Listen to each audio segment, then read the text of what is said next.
All right, we are live. This is going to be relatively quick. I'm going to keep this one to 30 minutes today just because it is a Friday. And also going to share an update as we go into the holiday season.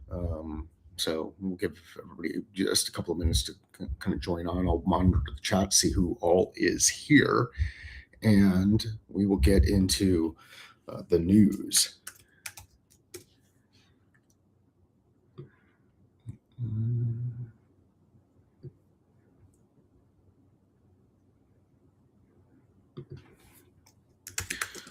All right.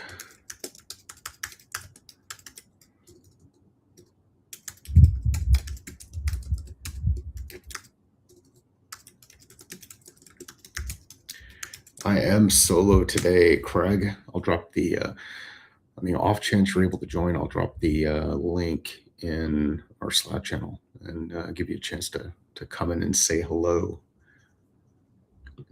Let's see. We can test this. Let's see how that works.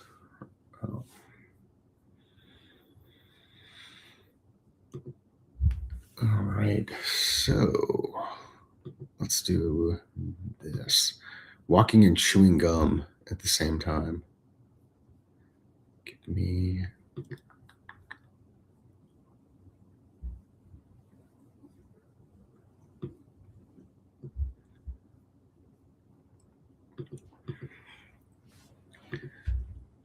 All right, so looks like current headlines on learning and development. As of late 2024 and early 2025, the L&D landscape is undergoing a massive shift. This will show a slight difference in the way that things start to show up when Brent and I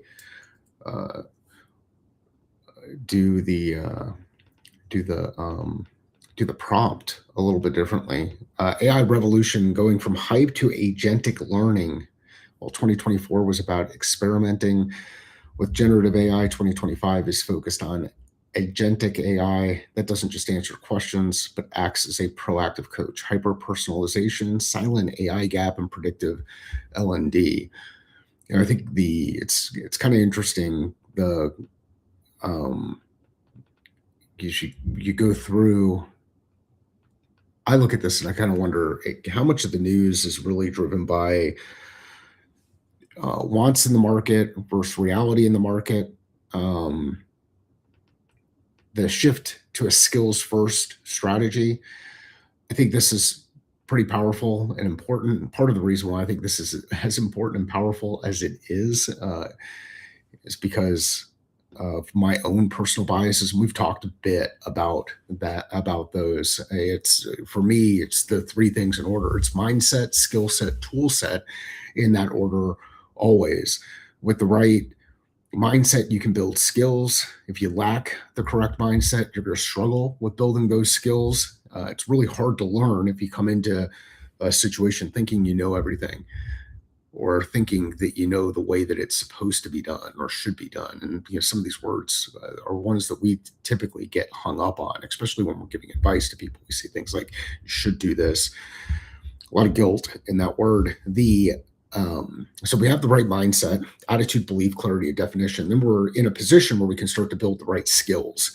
And then the skills should be those that are necessary to achieve the thing that we're trying to achieve, whatever that is. It could be focus on things like problem solving or decision making, or it could be go to market, or it could be ultimately improving safety inside the workplace. But if we understand what the definition is of the thing that we're working toward, then we can build those right skills. We can nest skills together and create capabilities. And then ultimately with those capabilities, we can leverage tools. So we go and use the right tools. Unfortunately, the quick fix or the fast way to do it is to just go pick up another tool. And we've talked about that from my perspective. I've got a collection of putters. Now, I collect putters because I think they are engineering masterpieces, and each of them serve a certain purpose and show a bit of the history of the game. And I've just been a collector for years. But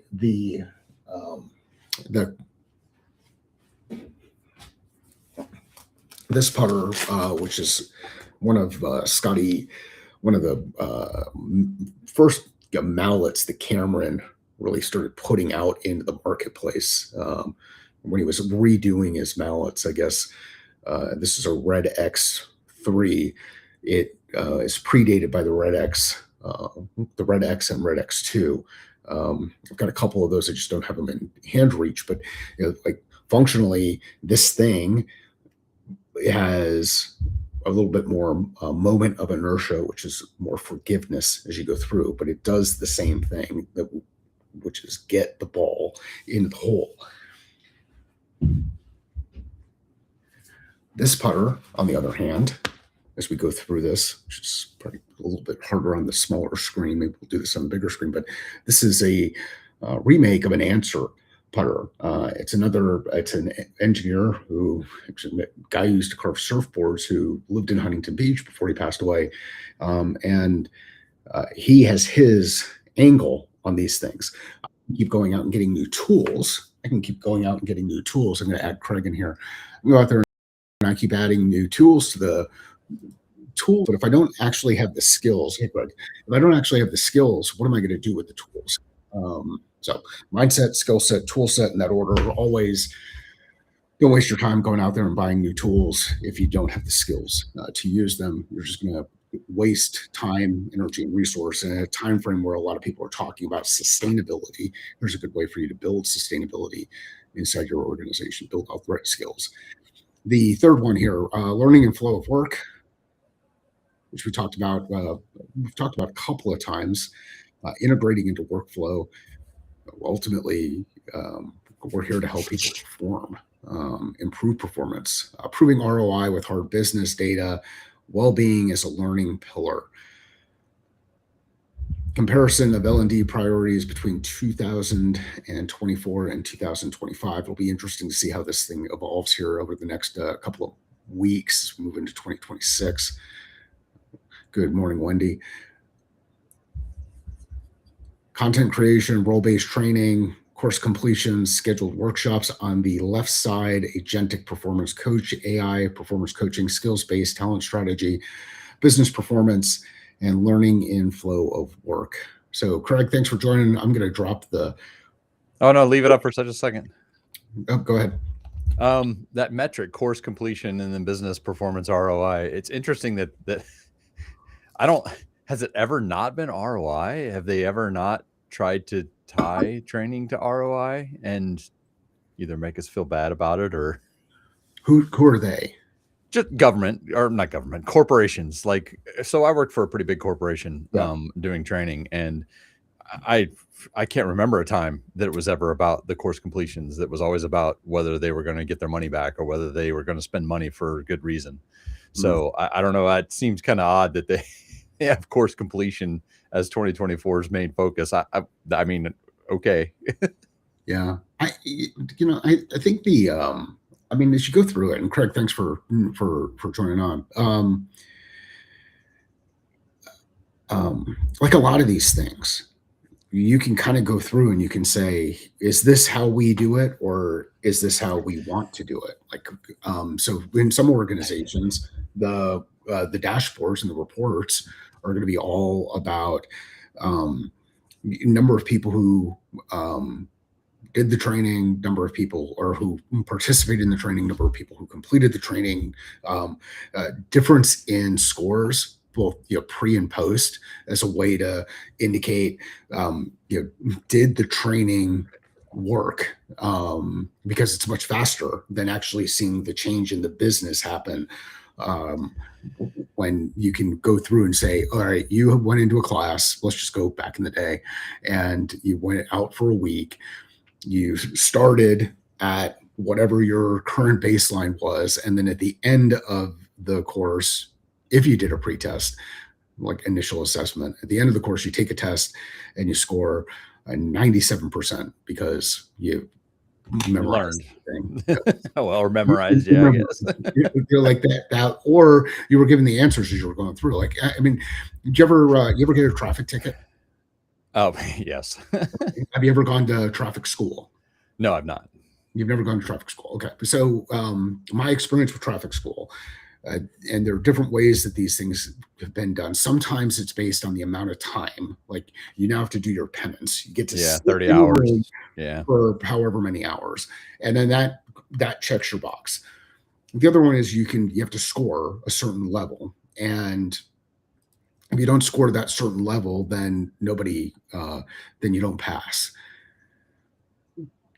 Unfortunately, in some of those instances, the incentives are you need to have you get paid based on the number of people who pass. So then during the test, the assessment, the answers are given as you go through. So like what are we, I mean, so I think it just, a lot of it just kind of depends, and there are some organizations that are a little bit more mature, and then there are some organizations that are are not. And then there are some organizations who think they're doing the right thing because that's what they know. And there are some organizations who realize, hey, this is actually the thing that we need to do is we need to move the thing that's most important, which is whatever that number key metric is that you use to evaluate success inside your organization, whatever that thing happens to be. So, Well, so I mean, LMSs are built to track. I mean, they're built to track results. So sure. there, Results of what? well, results of scores. Let's just break it down. I guess Yeah, they track scores. They track completion. They sure. track overall completion. So if you're doing like a curriculum where they're doing multiple courses, Yeah, track them over time, like you said, pre and post tests and match them up.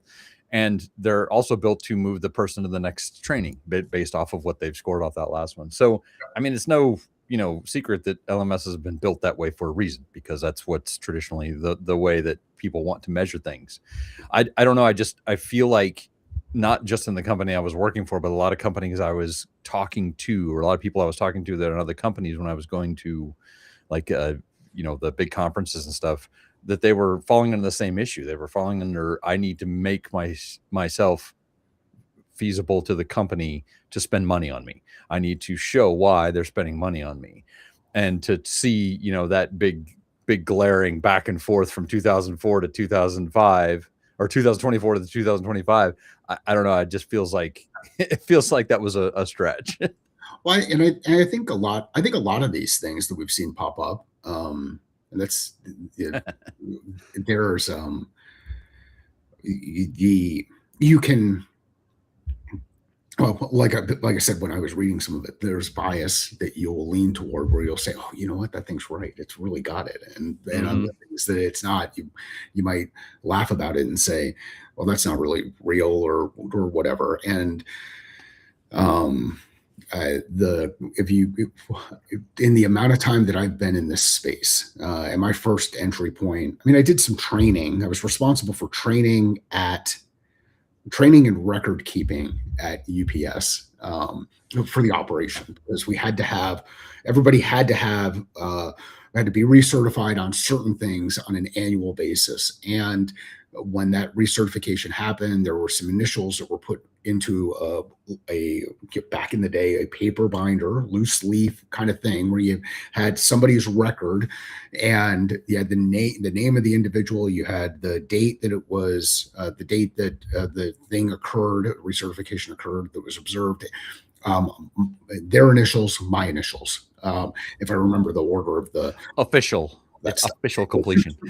Super official, meaning we went into a room and we did the thing, we signed it, and they're all important, because if you don't do it, um, somebody's going to get hurt.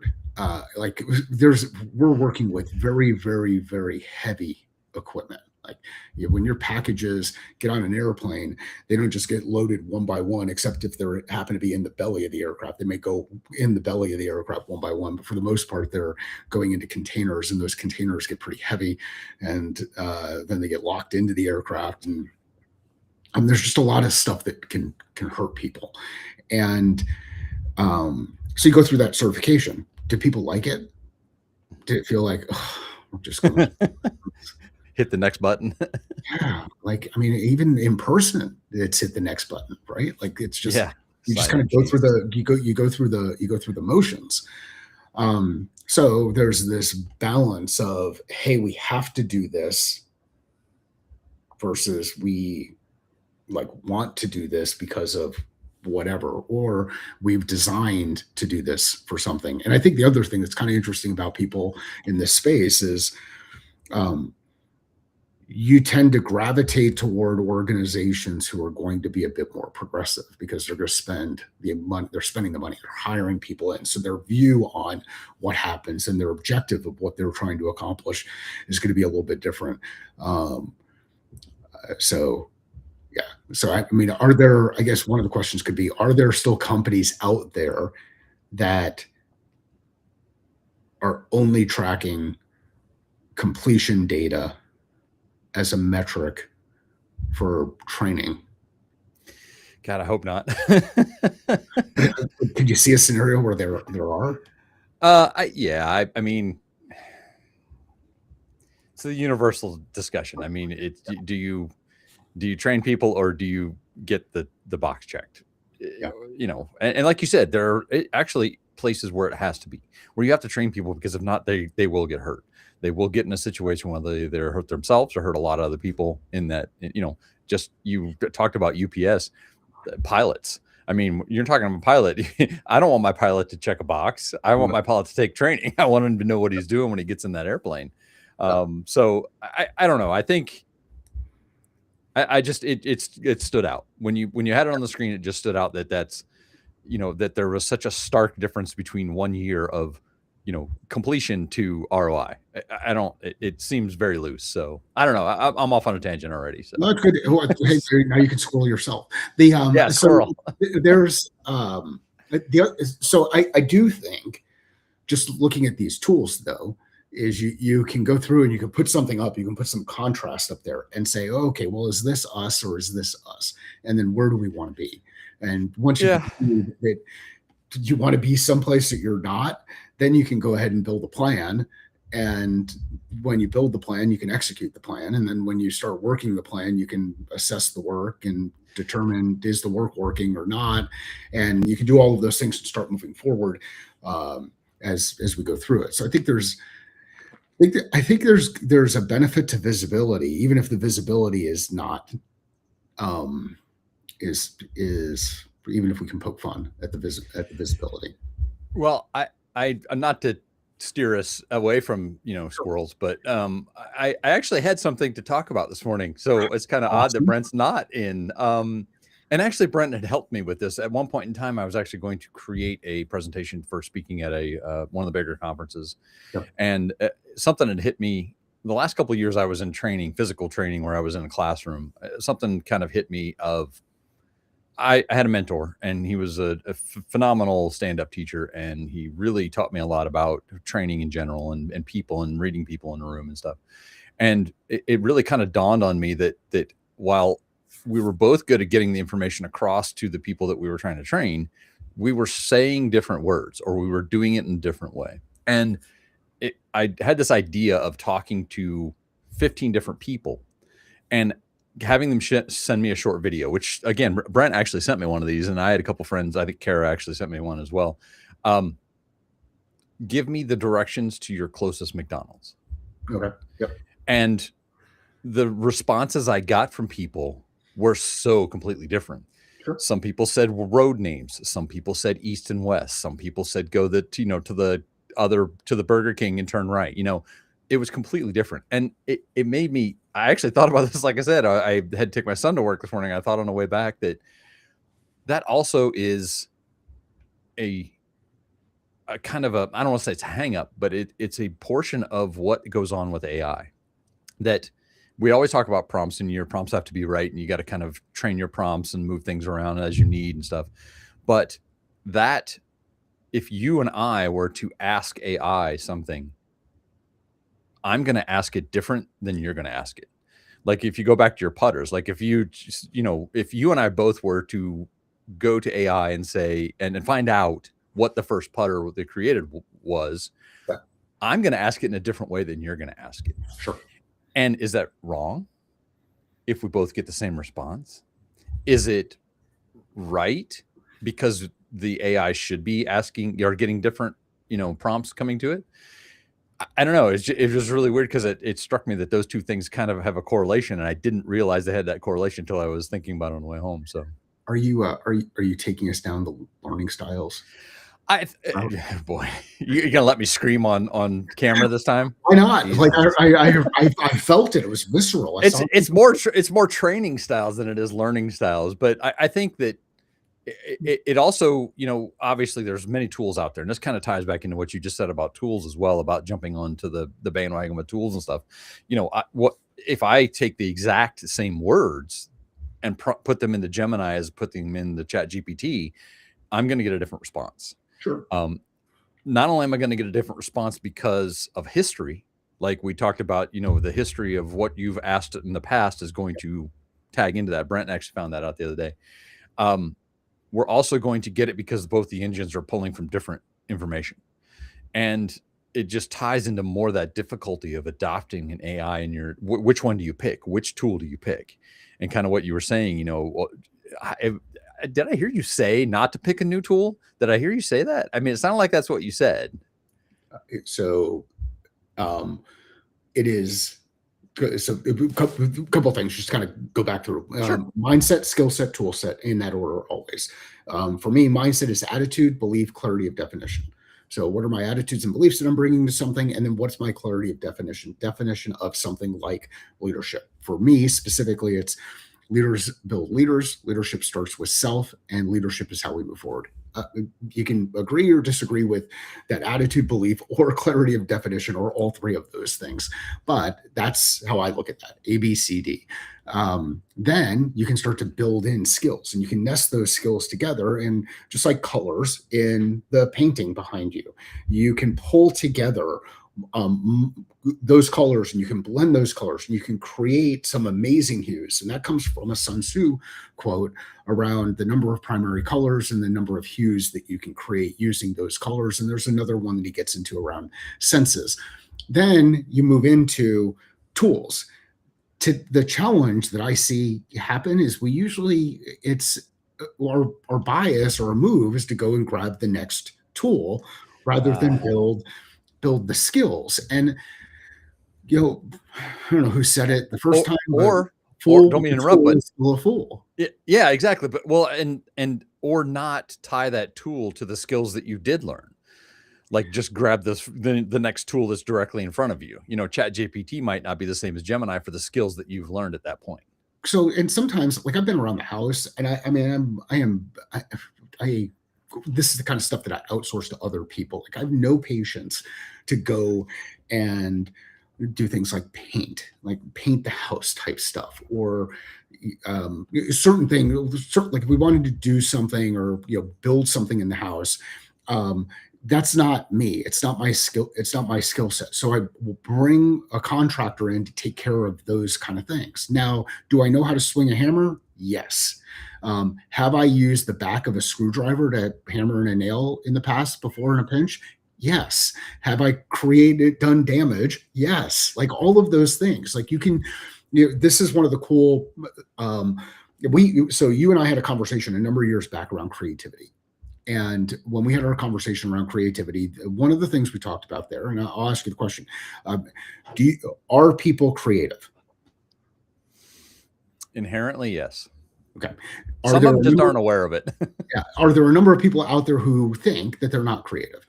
Yes. Oh, most definitely. Yes. Can you typically go through and ask a couple of questions where it will highlight that they've been creative at least at some point in their life, and maybe in the last week? Yeah, questions, yes. I would also say that it's a kind of a deeper thing. It's kind of an observation thing. It's more of not necessarily what they answer for the questions, but how they answer the questions, or what's in the background of their video when they're talking. Like, you see that, I've got creativity basically baked into what's my background is. So yes, I could probably do it off questions, but it's more, and you and I have even talked about this when I've talked to you about your logos and stuff. It's more of a feel thing. It's more of what you want to feel out of that logo than it is what the design looks like or the colors you're going with. So yes, I probably could. And so there are people who look at creativity as I create some type of art, whatever that art is. There are other people who look at creativity as I create things. I create like training. Yeah, whatever. Yeah, that's it. Training. Perfect. So I create training and I'm really creative in the way that I create that training and I get excited about it and I get passionate about it and I get all of these things because it's something I'm building, right? That what you're saying right there is the most important part of it.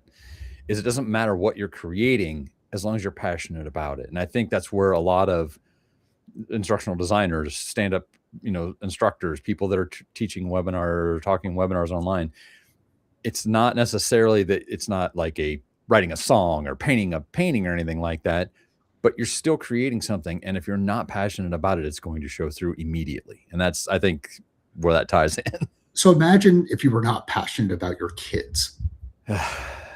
And you have like you have your kids, a little baby is born, is in the house, and all it does is cry and do all these things. You're not passionate about their success.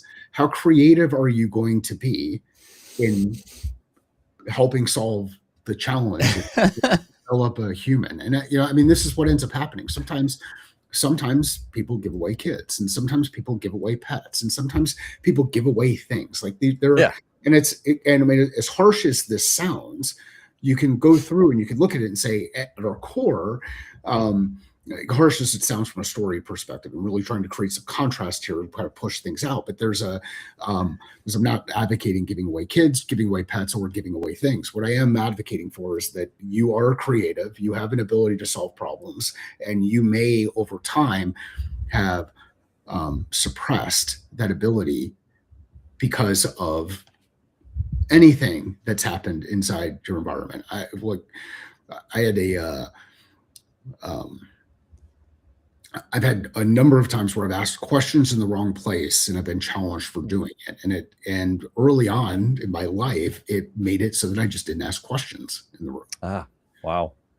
Now, um, I, it's I there are a lot of people around me who don't think it's a gift. I think it's a gift, and it and I won't ever stop asking questions because I'm curious. I want to learn. I'm interested, and I want to help people kind of work through it. And a lot of times, the one of the things that gets in the way of people learning is their inability to look in the mirror and shift perspective. And the way that you can do that is through the questions you ask, simple questions that are very hard to answer. But I do so. I think we're creative. I think we agree that we're creative. Um, some people just wouldn't describe themselves as that. You just touched on something though too, that you're looking in the mirror and making decisions about. I don't think people put enough weight on the fact that if you're learning something, you're actually changing something about you. And I know you've talked this many times about it with me and talking about your, catalyst and going through that and getting people to change the way they do things. But even the smallest amount of training is something that is going to alter how a person thinks about things. Go back to that McDonald's thing. If you ask me where the closest McDonald's is because you're in town and you don't know where it is, I'm going to tell you, you have technically altered your life to now know that the closest McDonald's in Frederick, Maryland is at this address. And I think you're right. I think looking in the mirror and making a realization that you're going to have to change, even if it's a small amount, can put that passion of learning into you. And then, now you're back to, creativity and putting things together and doing things going forward. So I don't know. You said that and it kind of struck me that we're always altering ourselves. Well, you should always be altering yourselves if you're open to learning and you're open to actually training and stuff like that. But it has to be good, which comes back to that passion and that creativity.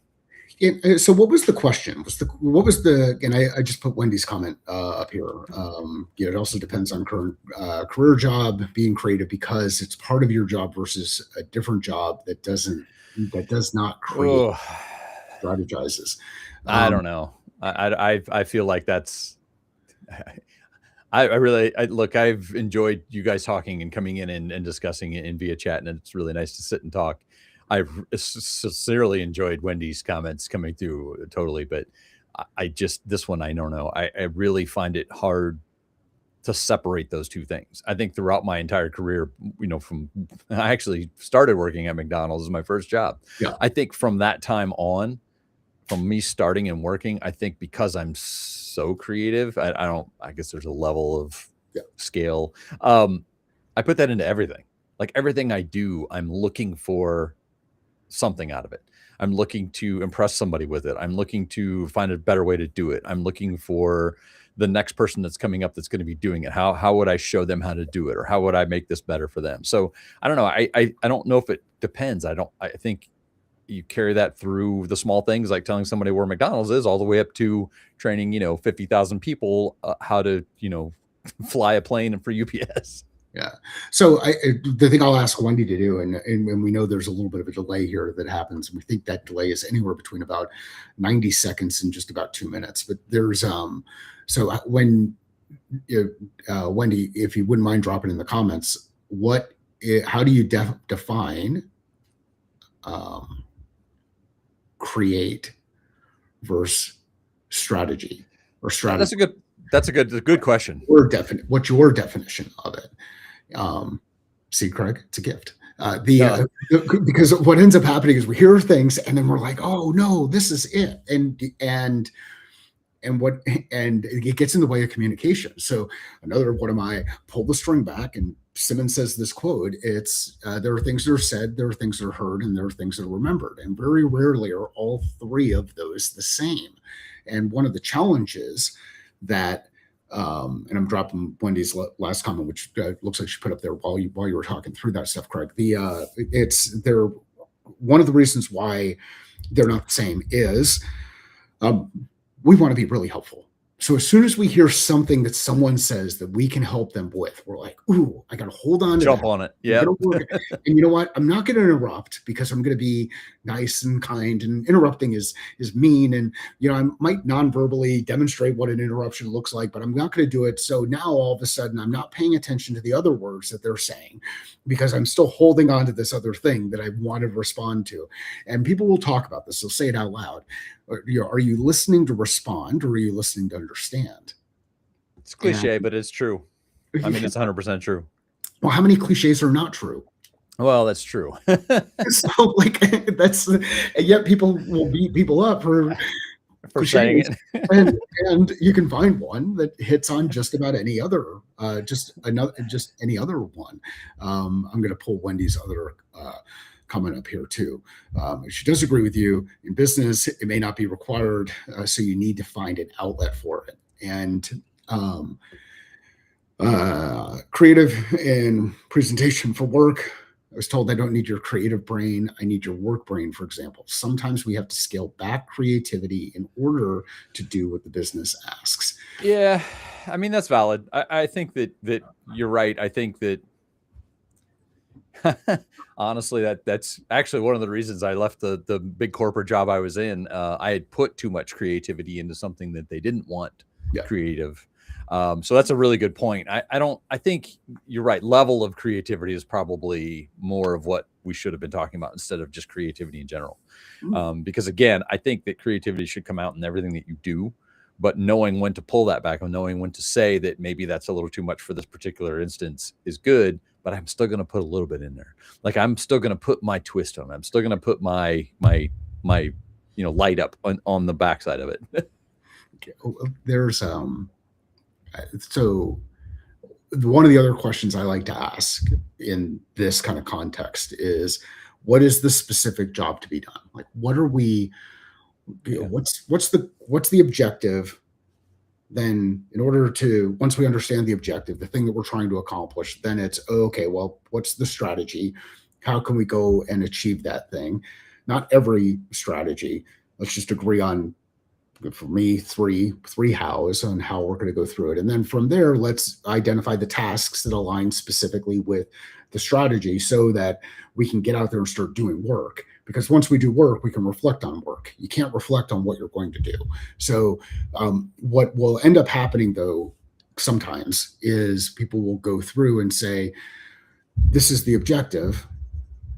And everybody is talking about the same objective, but they're all referring to something slightly different. Their interpretation of that is slightly different. And I know it's inconceivable that things like that might happen. Thank you for that. A movie quote? Smiling. Yeah, it was. So it's Princess Bride. So we go through this and we are we're talking about the same thing, but we're describing it slightly different. And that's where I think that exercise around driving to McDonald's. So what was the specific request? Can you say the request again if you remember it? Like, what did you ask people to do? That was it. It was literally give me the directions to your closest McDonald's. Okay, perfect. So I might say get out on Chandler Heights, head north past whatever, and then make your first left. I might say that. Yes.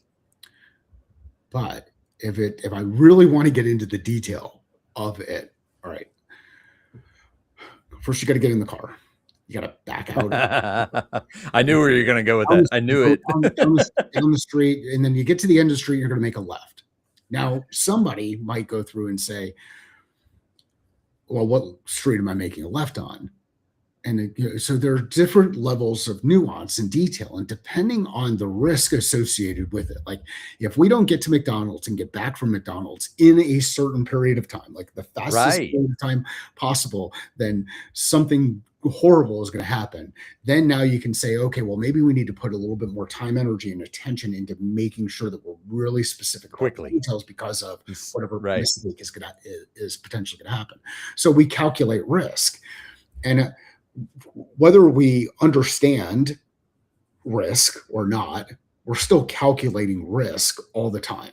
Like you decide to step out onto a street when it's raining, and you might choose, do I want to step over the curb right here, or do I need to step down a couple of feet because there's going to be a less chance that I'm going to put my foot right in the middle of a puddle, or do I step over the puddle because I'm going to be okay and there's less risk that I'm going to fall? Like you're calculating risk, and Wendy here, walking or driving, you're calculating risk as you go through it.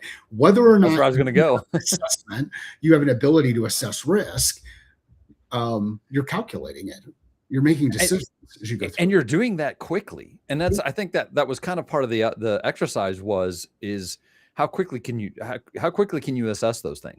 And I think that the difference between the people that are going to stop and go, well, let me think about this, and the people that are going to go, go to the end of the road here, turn left, go to the end of the next road and just turn right, and you're going to be there and you're going to be able to see it. The difference between those two things does take those things into consideration. Walking or driving is an important thing. If you're standing on the street and somebody is asking you while you're walking down the street, your answer is going to change compared to, somebody coming up to you and saying, hey, I'm going to take my car down and get it. Like you said, maybe there's a time frame. Maybe they're going somewhere after. Maybe you need to give them instructions to somewhere after. I think I don't want to say the good people, but the people that can do that can take those assessments into consideration almost instantly are the ones that are the good instructors. They're the good people that can actually understand not only the nuances of it that they're going to have to describe, or like you said, like getting in the car. That didn't cross my mind. And it also didn't cross my mind because the one that is close to me is actually in walking distance. But the people that can actually take that and then also you're assessing the person as well. Like if you come up to me and tell me this and ask me that question, I'm actually going to tell you street names because I know you and I have a history, and I know that street names are going to make a difference to you. If Brent comes up and asks me that, and I'm not putting Brent down for any of this, but I can tell him lefts and rights, and he's going to get there, by the way that he needs to get there. So not only is it assessment of the situation, but it's also assessment of the person. And when you're talking about, tying us back into training and everything, you're talking about training a whole room full of 10, 20, 50, 60, 100, 300 people. You don't really have much time for that assessment of the individual people. Then you got to break it down to those specifics and those nuances that you're going to use when you're actually getting that across. So, sorry, tangent, squirrel. Let's go. And it gets into what Brent says around training is an event. I'm not gonna. Yeah, did you write it down? Because it's one of those where you hear it enough where you're I won't get word for word, but it's basically training is an event, learning is a process, and technology supports them. Technology supports them, and performance is ultimately what we're working towards. So what's the thing that we're working toward performing on? And we pick up one of those guitars. You on that guitar are going to be much different than me on that guitar, right? Like I'm going to Oh, be it's way out of tune. I'm going to be thinking about um, where do I put my hands, and you're just going to pick it up, right? And it's a very different experience. So observing others while we get the music going in the background, observing others and seeing how they interact with the tools around them will start to inform how do we adjust things. And this is what another thing that's important to me is the difference between training, coaching, and mentoring. So, what is the difference between those? Between training, coaching, and mentoring. Yes. So you changed your microphone too. What did you do with your microphone so that it picks up the audio and picks up your voice differently? I don't know. I'm not sure. Okay. Technology. So it might be the technology just kind of adjusting in flight.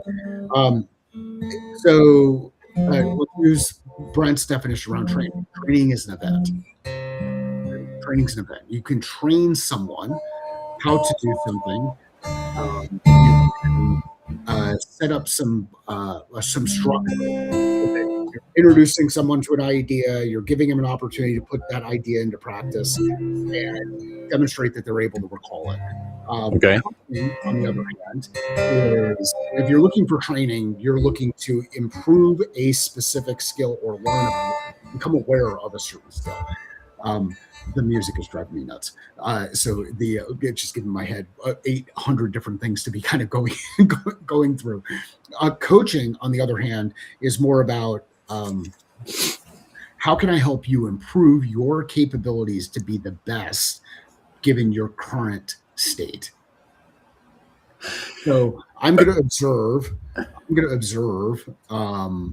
And when I say that, it's hard to hear with the music. I'm going to observe someone who is doing something, and I could see you could coach me, you could train me how to use a guitar, show me what's right, and then you can observe me using that guitar, and now you can make some slight adjustments based on size of my hands, length of my fingers, ways that I end up holding the guitar, how I am. The nuances. That's what a coach can come in there and do, because they can observe what you're doing without you really having the same level of expertise or experience and being able to feel that observation at the same time.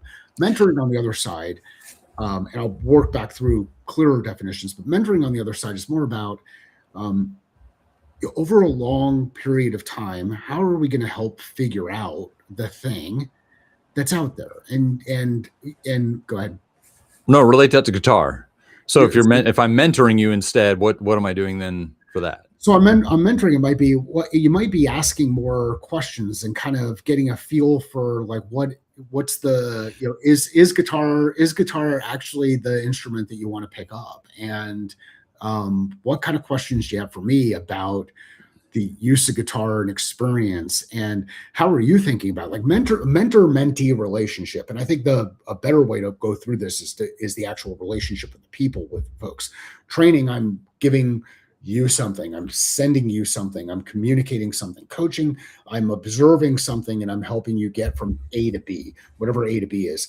Mentoring is going to be a lot of back and forth, where the mentor-mentee relationship, everybody's going to be learning through it. So that's how I look at the differences between the three. Mentoring is more about the relationship. Coaching is less about the relationship and more about the outcome.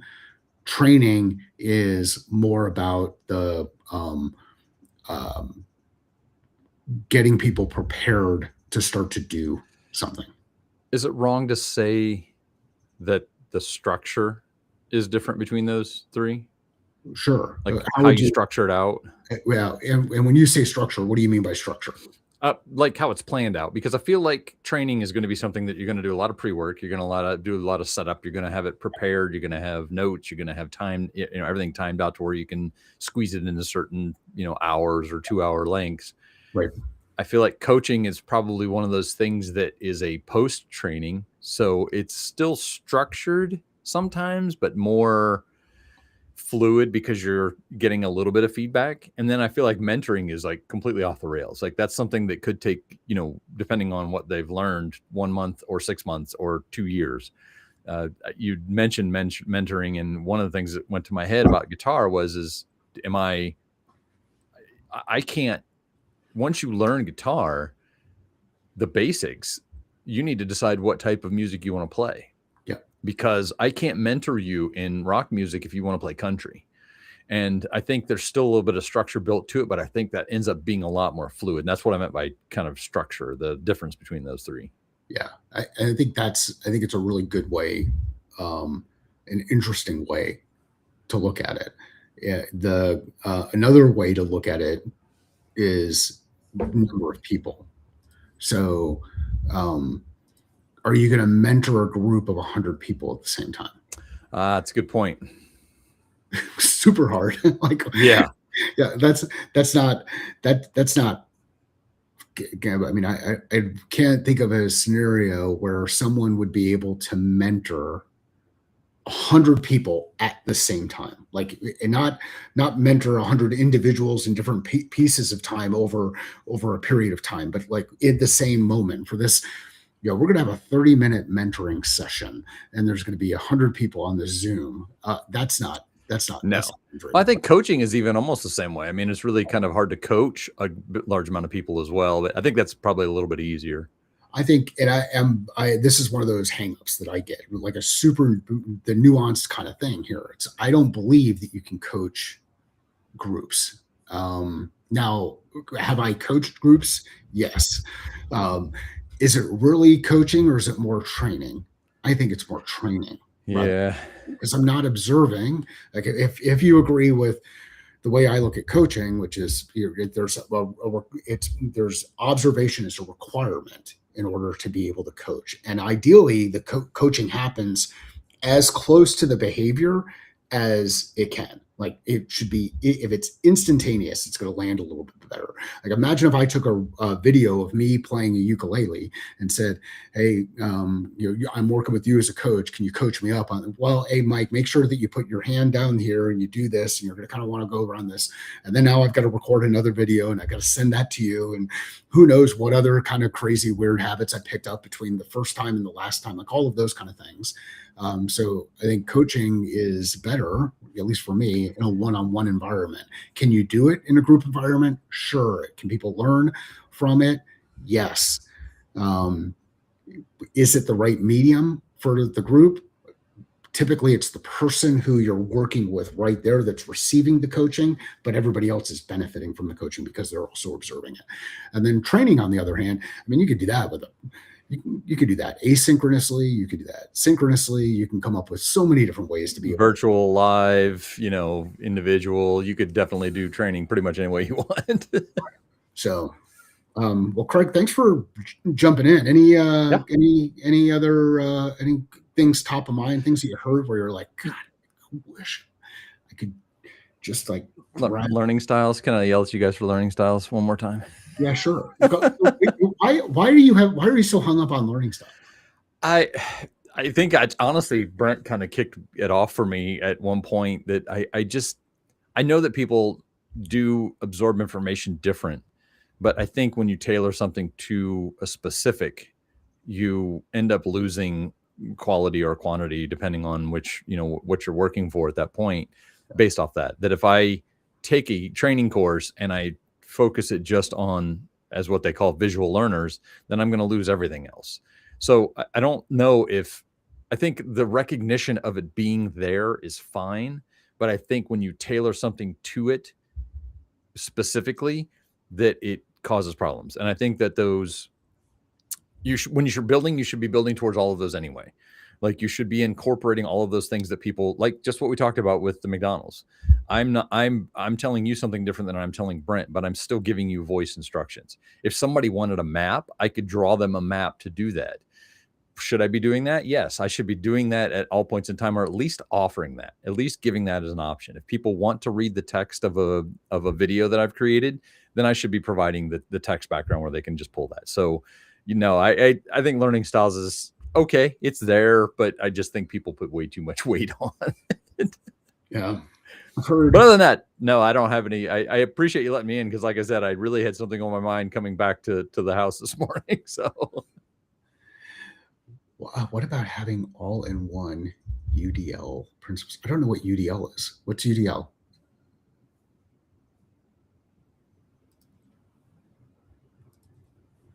Wendy, I'll need a little bit of help. And I'm looking to see if the A and the U are close to each other, and they're not. So it's not. It's not. I was thinking like adult learning, but that wouldn't even be that. So Wendy, help us with UDL as we go through it. Yeah, Craig. Again, same. Thanks for being able to jump in. We're gonna take a break for the next couple of weeks, just as we go through the Christmas holiday and get into New Year's and deal with some traveling. So we're going to sign this thing off for that holiday period and pick things back up in the new year. The thing I would love to get from everybody, folks who've had a chance to kind of listen in and engage and participate in the comments or even catch up on some of the stuff after the fact. What would you like? Would you not like? What would you like to see more of? And if you hang around me long enough, you'll hear these questions: what's working, what's not working, and where are we stuck? And if we know those things, then we can start to get into another great consulting thing, which is start, stop, continue. Like you get yourselves into the trap of saying, hey, this is the way that you should do things, and everybody just keeps going and doing it that way because that's the way we've always done it. And if you ask yourself these questions, you can start to come up with different bump stops for yourself and figure out, hey, how do we adjust? What do we want to do a little bit differently? We will pick things up. Universal design for learning, make learning accessible and effective for all learners. Cool. Yeah. Craig, thoughts on universal design for learning?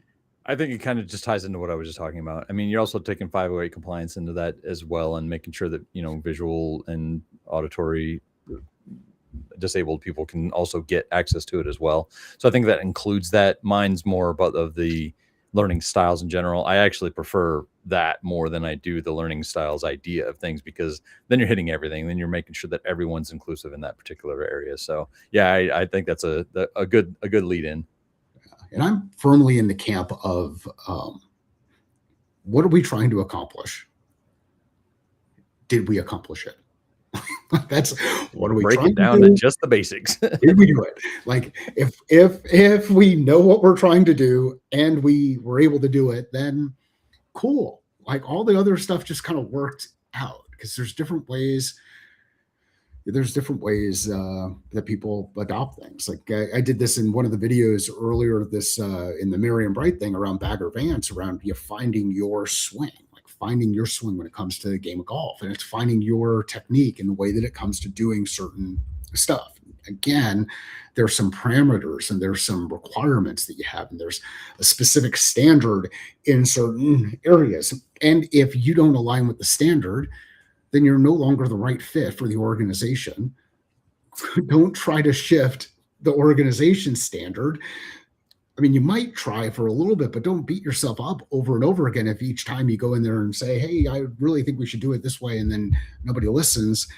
Maybe it's time to move on. Like Maybe you're the problem. And it happens. Like I know I'm the problem in a lot of instances, and that's why I'm not employable. Craig, I appreciate you joining on. Again, we're going to sign off for the remainder of the year. We will pick things back up at the beginning of the year. Get back to old men shouting at clouds. I appreciate Wendy, you being here, Craig, you being here, a couple of the other folks, like including Kevin, who's been out here, Kara has been on, Iqbal has been on. We had David Landis on the other in the comments the other day. Guide us, direct us, provide some feedback. The feedback loops will help us get better. Craig, where can people find out what you're working on or check out some of the cool things you're doing? I'm on LinkedIn. I have an old podcast called Music Musing if you want to search that out.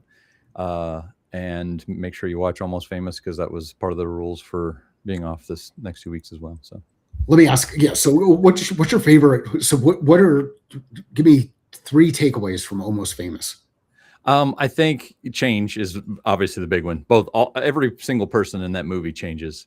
Like almost immensely. I mean, you really see the transformation. I mean, physically with the kid growing up and stuff.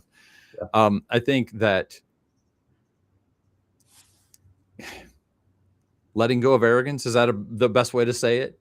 Uh, when you put yourself in a position where you're a rock star, you end up ignoring a lot of things. I think you even mentioned something about this earlier today, that you kind of forget that there's other people around you. You forget that you have relationships with other people. And the last one is, I think Jimmy Fallon missed his calling, and he should have been a serious actor instead of the crap he does on stupid movies in the night show. My favorite thing that in fact, I don't like anything Jimmy Fallon has done except for in that movie. His part in that movie where he's talking about, for paying for the ice under the auditorium, probably the best scene I've ever seen anybody do, let alone him, do anything good. So that's the 3 takeaways I've got from that. That's awesome. I think one of my things I appreciate about movies is when you sit down and just kind of immerse yourself in the movie and allow yourself to just be taken away from a movie. Um, you can learn so much, and it's a really good movie is something you can watch multiple times, and you can take something new out of it, just like a book. One of the books that I read, typically I'll read it once a year. Sometimes there are years where I miss it. But Jurassic Park, and I always take something new out of that book. It's one of my favorite.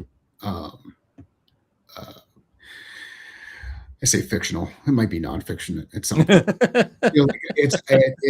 There's something there's some little nuance or little piece that you can take away from it, because after the next time you read it or watch it, something else has changed in your life, and you're now in there in a different way, shape, or form. Now there are some movies that I can't get through the first watching of the movie. Like you start scrolling on your phone, or you go and find other things to do, or you do whatever. It's an awesome movie. It's one that I missed. I didn't watch it. It came up a couple of different times when I said I was doing the series on the 2000s.